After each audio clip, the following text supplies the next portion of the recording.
جیسے مال صدقہ ہے، ایسا ہر آدمی کا نیک عمل اس کی زندگی کا صدقہ ہے.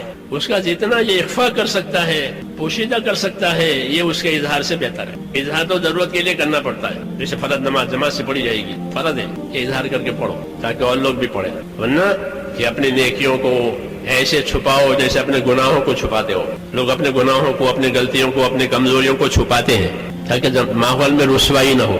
تو یہ کام صرف شوق پورا کرنے کا نہیں ہے، یہ تو ذمہ داری پورا کرنے کا کام ہے. اور ذمہ داری بھی امانت داری سے، ذمہ داری پورا کرنے کا کام ہے.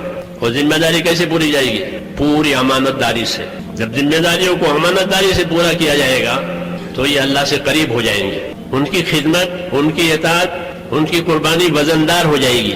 کیوں کہ اپنی ذمہ داری کو پوری امانت داری سے ادا کیا ہے. رسول صلی اللہ علیہ وسلم نے ایک سفر کیا، واپسی میں یا جاتے ہوئے ایک جگہ قیام ہوا، جنگل میں پڑاؤ، قافلے کا وہاں پڑاؤ ہوا. جگہ خطرے کی تھی، چاروں طرف ماحول خطرناک تھا، دشمنوں کا ماحول تھا. حضور صلی اللہ علیہ وسلم نے تقاضا رکھا کہ آج کی رات چوکیداری داری کون کرے گا؟ چوکیداری داری بھی ہمارے کام کا ایک حصہ ہے. جیسے آپ چوکیداری داری کرتے ہیں، سامانوں کی، مالوں کی، ہمارے ساتھی چوکیداری داری کرتے ہیں، یہ بھی ایک محنت ہے اور اس کی بڑی فضیلت ہے چوکیداری کی حدیثوں میں. تو فرمایا من یحرسنا اللیلہ، آج کی رات چوکیداری کون کرے گا؟ مشکل جگہ تھی، انصاری آ گئے تیار ہو کر. انصار مدینہ کی یہ خصوصیت تھی کہ مشکل کاموں کو اپنے ذمے لیتے تھے. مشکل کام یہ نہیں کہ عزت کے کام، شہرت کے کام، آسان کام، جو کام کٹھن ہو وہ اس کو لیتے تھے. یہ ان کا مزاج. یہ سماج دین کے کام کرنے والوں کے لیے سبق، کٹھن کام اپنے ذمے لو، طبیعت اطاعت کی بنے گی اور کام ہو جائے گا.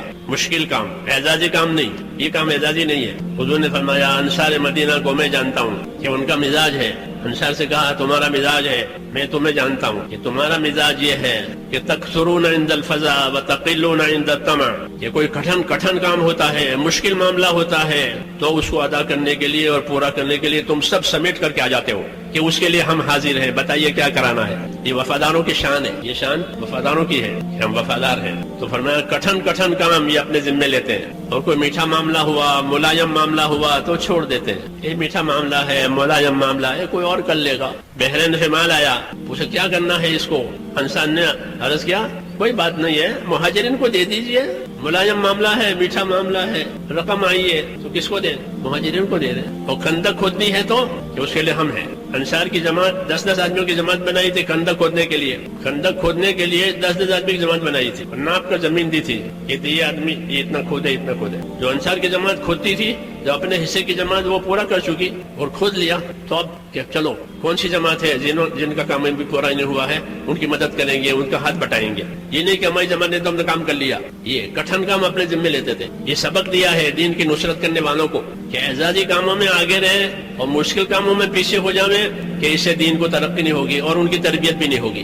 دونوں باتیں نہیں ہوگی کہ ان کی ترقی بھی نہیں ہوگی اور تربیت بھی نہیں ہوگی. کیوں کہ سہولت سے کرتے ہیں، سہولت دیکھتے ہیں، سہولتیں کریں کہ ایسا نہیں، عزیمت سے کریں، پھر اللہ کی مدد آئے گی. تو وہ میرا قصہ کہ حضور نے فرمایا آج کی رات چوکیداری کون کرے گا؟ تو انصاری آ گئے کہ میں کروں گا چوکیداری. فرمایا اچھی بات ہے، تم سوار ہو کر آؤ میرے پاس. پھر گھوڑے پر سوار ہو کر پھر حاضر ہوئے. پھر وہ آپ نے بتایا یہ جگہ ہے کہ یہاں چوکیداری کرنی ضروری ہے یا نگرانی کرنی ضروری ہے. جب جگہ بتا دی کہ جگہ سے ہوشیار رہنا، جاؤ، ہدایت دے دی. چلے گئے. رات گزر گئی.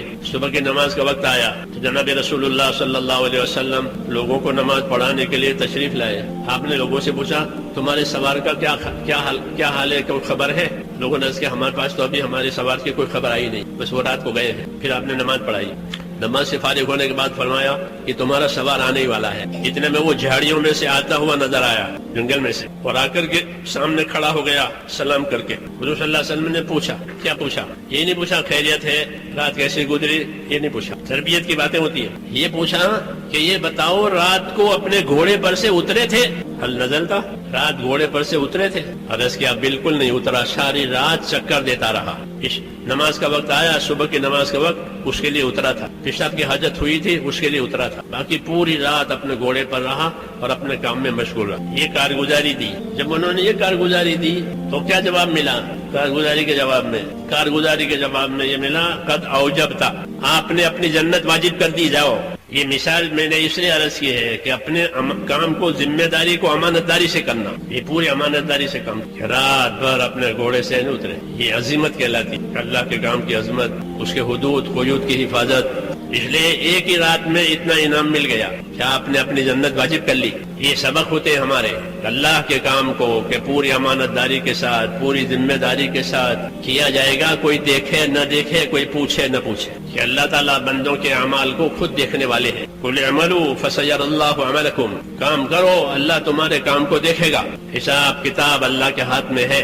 اس لیے اللہ تعالیٰ کا دین، کہ اللہ تعالیٰ کا دین امانت ہے، ایمان دیا ہے تاکہ اس امانت کو ایمانداری سے ادا کریں۔ اس لیے اللہ نے ہم کو ایمان کی دولت دی ہے کہ ایمان ہی ایسی چیز ہے جو امانت داری سے کام کرواوے، ایمان ہی ایسی چیز ہے جو اللہ سے ڈرا کے کام کرواوے، ایمان ہی ایسی چیز ہے کہ کسی کے بھلے برے کہنے کی پرواہ نہ کرے، کہ کوئی کچھ بھی کہے، یہ کوئی بات نہیں، تو اللہ کا کام کرنا ہے، اللہ کے دین۔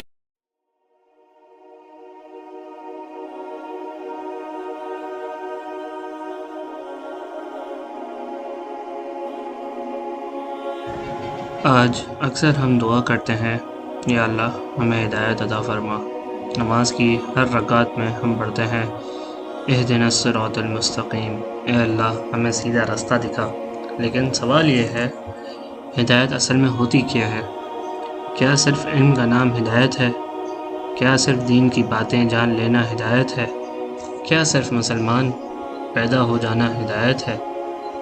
نہیں میرے بھائی دوستو بزرگوں، اسلام کی روشنی میں ہدایت بہت گہرا اور عظیم مفہوم رکھتی ہے۔ ہدایت کا مطلب ہے اللہ کو پہچان لینا، اللہ کی بات کو مان لینا اور اپنی زندگی کو اللہ کے حکم کے مطابق ڈھال لینا۔ صرف راستہ دیکھ لینا ہدایت نہیں، بلکہ اس راستے پر چلنا بھی ہدایت ہے۔ آج کئی لوگ دین کی باتیں جانتے ہیں لیکن عمل نہیں کرتے، علم ہے لیکن اطاعت نہیں کرتے۔ یہ مکمل ہدایت نہیں، اصل ہدایت تب ہے جب علم کے ساتھ عمل بھی ہو۔ اگر کسی کے پاس دنیا بھر کا مال ہو لیکن ہدایت نہ ہو تو وہ حقیقی کامیاب نہیں، اور اگر کسی کے پاس دنیا کم ہو لیکن ہدایت ہو تو وہ بہت بڑی نعمت کا حامل ہے۔ اس لیے اللہ تعالیٰ نے ہدایت کو اپنی سب سے بڑی نعمتوں میں شامل کیا ہے۔ قرآن مجید میں بتاتا ہے، ہدایت دینے والی ذات تو صرف اور صرف اللہ کی ہے۔ انسان صرف کوشش کر سکتا ہے، سمجھا سکتا ہے، دعوت دے سکتا ہے، لیکن دلوں کو بدلنا اللہ کا کام ہے۔ اسی لیے ہمیں ہمیشہ اللہ سے ہدایت مانگنی چاہیے۔ اگر کسی کو دیکھنا ہو کہ اللہ نے مجھے ہدایت دی ہے یا نہیں تو کچھ علامات ہیں۔ نماز سے محبت، جس بندے کو نماز سے محبت ہو جائے اور نماز اس کی زندگی کا اہم حصہ بن جائے، یہ ہدایت کی نشانی ہے۔ قرآن سے تعلق، قرآن پڑھنے، سمجھنے اور اس پر عمل کرنے کا جذبہ پیدا ہو جائے، یہ ہدایت کی علامت ہے۔ گناہوں سے نفرت، جب گناہ کرنے پر دل بے چین ہو اور توبہ کا جذبہ پیدا ہو، یہ بھی ہدایت ہے۔ نیک صحبت کی تلاش، جب انسان اللہ والوں اور نیک لوگوں کی صحبت پسند کرے، یہ بھی ہدایت کی نشانی ہے۔ گمراہی کا مطلب صرف کفر نہیں، کبھی کبھی بندہ ظاہری طور پر دین سے جڑا ہوتا ہے لیکن اس کی زندگی اللہ کے حکموں کے مطابق نہیں ہوتی۔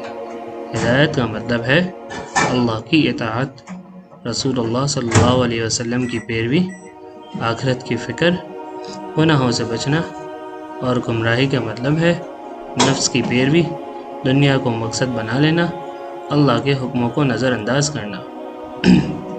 میرے بھائی دوستو بزرگوں، صحابہ اکرام رضی اللہ تعالیٰ عنہ ہدایت کا زندہ نمونہ تھے۔ جب ان تک قرآن پہنچا تو انہوں نے صرف سنا نہیں بلکہ اپنی زندگی بدل دی۔ ان کی سوچ بدل گئی، ان کا اخلاق بدل گیا، ان کی عادتیں بدل گئیں۔ یہی اصل ہدایت ہے۔ ہدایت کا سب سے بڑا دشمن تکبر ہے۔ جب انسان سمجھنے لگے میں سب جانتا ہوں، مجھے کسی کی نصیحت کی ضرورت نہیں، تو پھر ہدایت کے دروازے بند ہونے لگتے ہیں۔ جب بندہ اللہ کے سامنے جھکتا ہے، اللہ اس کے لیے ہدایت کا راستہ کھول دیتا ہے۔ سب سے پہلا راستہ دعا ہے۔ روز اللہ سے ہدایت مانگیں، کیونکہ ہدایت اللہ کا تحفہ ہے۔ جتنا قرآن سے تعلق مضبوط ہوگا اتنی ہدایت زیادہ ہوگی۔ قرآن کو صرف تلاوت تک محدود نہ رکھیں، اسے سمجھنے کی کوشش کریں۔ انسان اپنے دوستوں کے اثر میں ہوتا ہے۔ نیک لوگوں کی صحبت ہدایت کا سبب بنتی ہے۔ گناہ دل کو اندھیرا کر دیتا ہے، توبہ دل کو روشن کر دیتا ہے۔ آج علم بہت ہے، ویڈیو بہت ہیں، بیان بہت ہیں، کتابیں بہت ہیں، لیکن اعمال کم ہے۔ اصل ہدایت علم کا ذخیرہ جمع کرنا نہیں، اصل ہدایت اپنی زندگی کو اللہ کے حکم کے مطابق بنانا ہے۔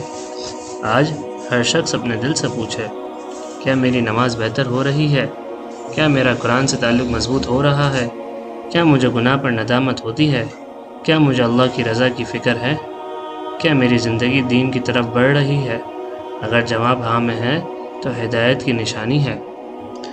اصل ہدایت یہ نہیں کہ انسان صرف دین کی باتیں جان لے، اصل ہدایت تو یہ ہے اللہ کو اپنا رب مان لینا، رسول اللہ صلی اللہ علیہ وسلم کو اپنا رہنما مان لینا، قرآن کو اپنی زندگی کا دستور بنا لینا، اور اپنی خواہشات پر اللہ کا حکم کو ترجیح دینا۔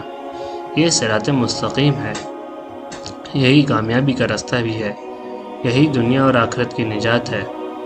آج ہم سب اللہ سے ہدایت مانگتے ہیں، لیکن ہدایت صرف مانگنے سے نہیں، اس کے لیے کوشش بھی کرنی ہوتی ہے۔ قرآن سے تعلق جوڑنا ہوتا ہے، نماز کی حفاظت کرنی ہوتی ہے، گناہوں سے بچنا ہوتا ہے، نیک لوگوں کی صحبت اختیار کرنی ہوتی ہے۔ یاد رکھیے، دنیا کی سب سے بڑی دولت ہدایت ہے۔ جسے ہدایت مل گئی اس نے سب کچھ پا لیا، اور جو ہدایت سے محروم رہ گیا اس نے سب سے بڑی نعمت کھو دی۔